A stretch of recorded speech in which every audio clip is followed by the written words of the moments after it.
And welcome to our channel for education. तो आज है 1 जून और आज के करेंट अफेयर के जितने भी इंपॉर्टेंट क्वेश्चन हैं इस वीडियो में डिस्कस करेंगे। तो अगर आप चैनल पर नए हैं तो प्लीज़ चैनल को सब्सक्राइब कर लीजिए। चलिए स्टार्ट करते हैं आज के करेंट अफेयर का फर्स्ट क्वेश्चन। तो आज का फर्स्ट क्वेश्चन है, हाल ही में सीआरपीएफ के महानिदेशक कुलदीप सिंह को किस राष्ट्रीय एजेंसी का अतिरिक्त प्रभार दिया गया है? तो फ्रेंड इसका राइट आंसर होगा ऑप्शन ए एनआईए। तो हाल ही में एनआईए यानी कि नेशनल इन्वेस्टिगेशन एजेंसी के अतिरिक्त प्रभार को सीआरपीएफ के महानिदेशक कुलदीप सिंह को सौंपा गया है और कुलदीप सिंह एनआईए में वाईसी मोदी की जगह लेंगे। और कुलदीप सिंह 1986 बैच के पश्चिम बंगाल कैडर के अधिकारी हैं जिन्हें इसी साल 16 मार्च को सीआरपीएफ के महानिदेशक के रूप में नियुक्त किया गया था और इन्हें हाल ही में राष्ट्रीय जांच एजेंसी का अतिरिक्त प्रभार दिया गया है। तो राष्ट्रीय जांच एजेंसी जिसका मुख्यालय है नई दिल्ली, राष्ट्रीय जांच एजेंसी के संस्थापक है राधा विनोद राजू और राष्ट्रीय जांच एजेंसी की स्थापना हुई थी 2009 में। अगला क्वेश्चन है, विश्व तंबाकू निषेध दिवस हाल ही में कब मनाया गया है? तो फ्रेंड इस दिवस को प्रत्येक वर्ष 31 मई को मनाया जाता है। तो इसका राइट आंसर होगा ऑप्शन डी 31 मई को।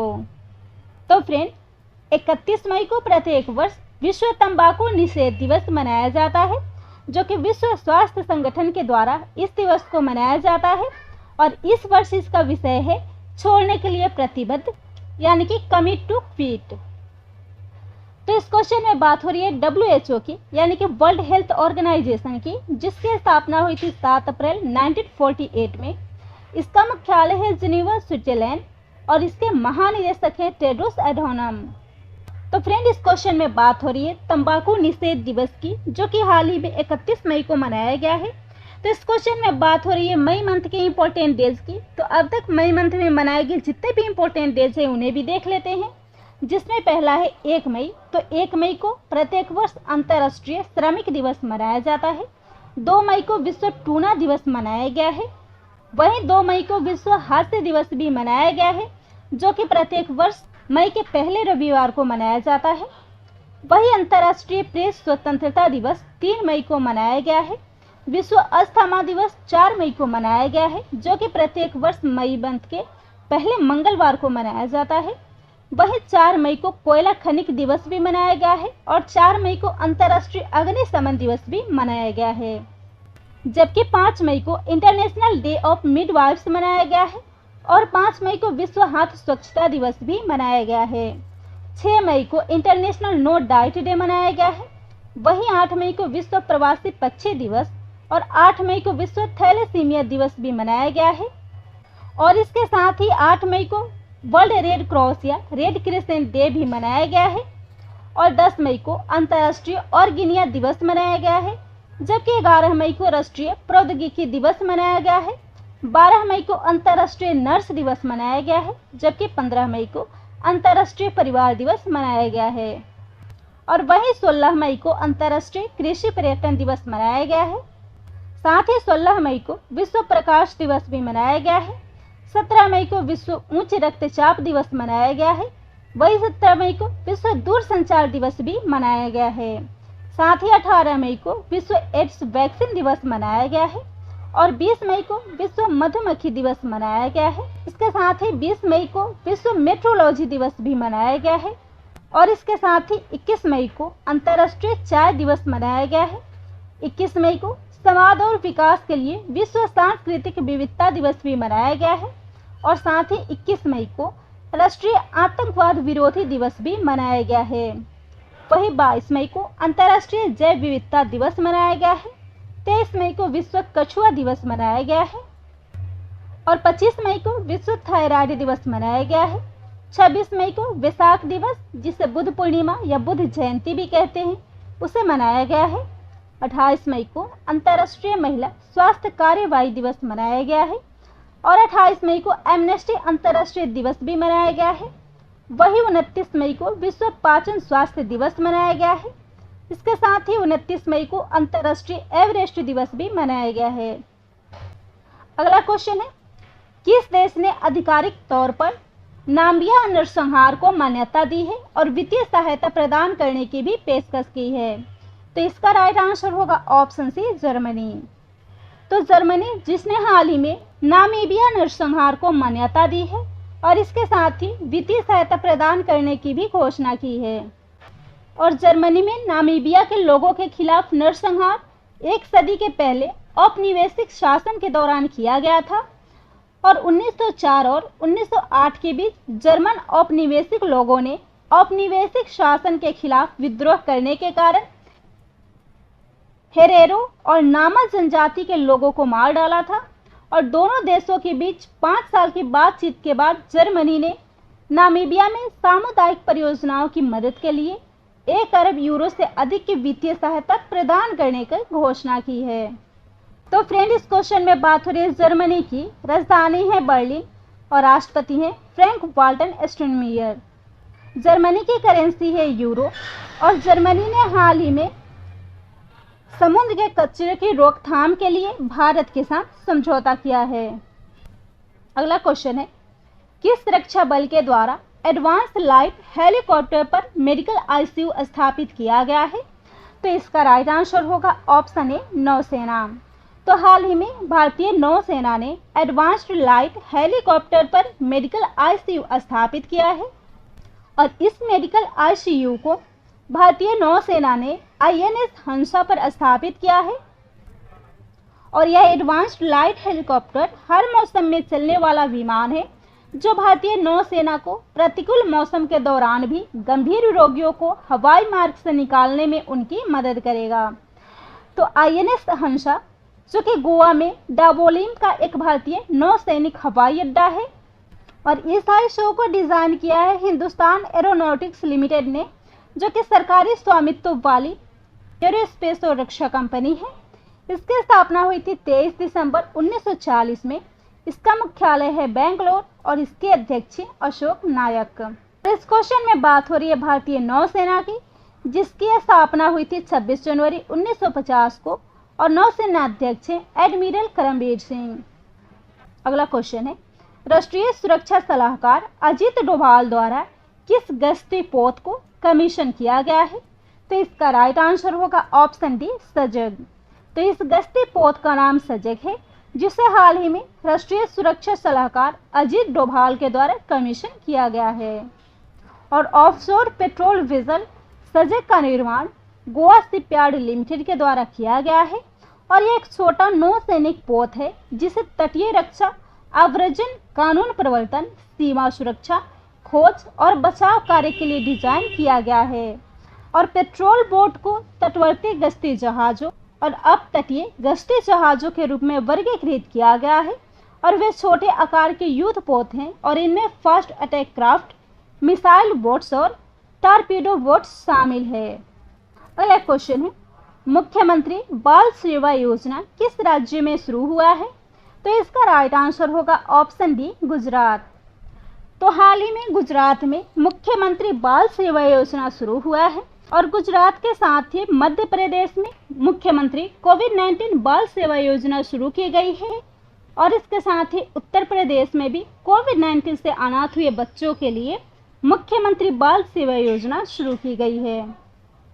तो यहाँ बात हुई है गुजरात में, जहाँ हाल ही में मुख्यमंत्री बाल सेवा योजना शुरू की गई है और इस योजना के तहत राज्य में कोविड-19 से अनाथ हुए बच्चों को 18 साल की उम्र तक प्रत्येक महीने 4,000 रुपये प्रदान किए जाएंगे और अगर वे पढ़ाई जारी रखते हैं तो उन्हें 21 साल की उम्र तक 6,000 रुपये प्रति माह की सहायता प्रदान की जाएगी।